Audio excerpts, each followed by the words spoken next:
Sakal Gunarnavasha Vande Guru Sri Charanaravindan.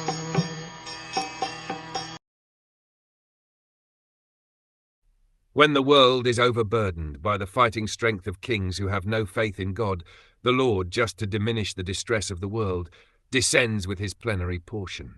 The Lord comes in his original form with beautiful black hair, and just to expand his transcendental glories, he acts extraordinarily. No one can properly estimate how great he is. This verse is especially describing the appearance of Lord Krishna and his immediate expansion, Lord Baldev. Both Lord Krishna and Lord Baldev are one supreme personality of Godhead. The Lord is omnipotent, and he expands himself in innumerable forms and energies, and the whole unit is known as the one supreme Brahm. Such extensions of the Lord are divided into two divisions, namely personal and differential. The personal expansions are called the Vishnu Tattvas, and the differential expansions are called the Jeev Tattvas. And in such expansional activity, Lord Baldev is the first personal expansion of Krishna, the Supreme Personality of Godhead. In the Vishnu Puran, as well as in the Mahabharata, both Krishna and Baldev are mentioned as having beautiful black hair even in their advanced age.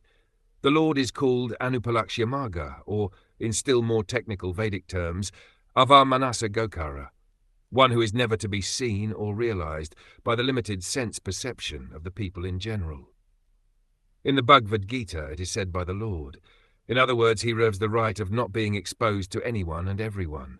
Only the bona fide devotees can know him by his specific symptoms, and out of many, many such symptoms, one symptom is mentioned here in this verse, that the Lord is Sita Krishna Kesha, or one who is observed always with beautiful black hair.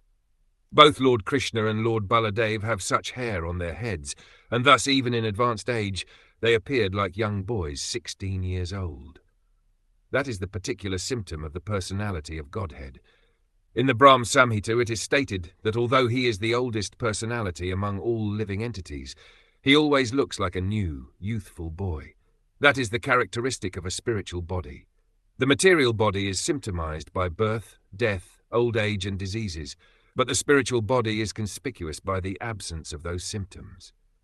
Living entities who reside in the Vaikuntha-loks, in eternal life and bliss, have the same type of spiritual body, without being affected by any signs of old age. It is described in the Bhagavatam, Canto 6, that the party of Vishnuduts who came to deliver Ajamil from the clutches of the party of Yamaraj appeared like youthful boys, corroborating the description in this verse. It is ascertained thus that the spiritual bodies in the Vaikuntha-loks, either of the Lord or of the other inhabitants, are completely distinct from the material bodies of this world. Therefore, when the Lord descends from that world to this world, he descends in his spiritual body of Atmamaya, or internal potency, without any touch of the Bahirangamaya, or external material energy. The allegation that the impersonal Brahman appears in this material world by accepting a material body is quite absurd. Therefore the Lord, when he comes here, has not a material body, but a spiritual body. The impersonal Brahmjyoti is only the glaring effulgence of the body of the Lord, and there is no difference in quality between the body of the Lord and the impersonal ray of the Lord, called Brahmjyoti. Now the question is why the Lord, who is omnipotent, comes here to diminish the burden created upon the world by the unscrupulous kingly order. Certainly the Lord does not need to come here personally for such purposes, but he actually descends to exhibit his transcendental activities in order to encourage his pure devotees, who want to enjoy life by chanting the glories of the Lord. In the Bhagavad Gita it is stated that the Mahatmas, great devotees of the Lord, take pleasure in chanting of the activities of the Lord. All Vedic literatures are meant for turning one's attention towards the Lord and his transcendental activities. Thus the activities of the Lord in his dealings with worldly people create a subject matter for discussion by his pure devotees.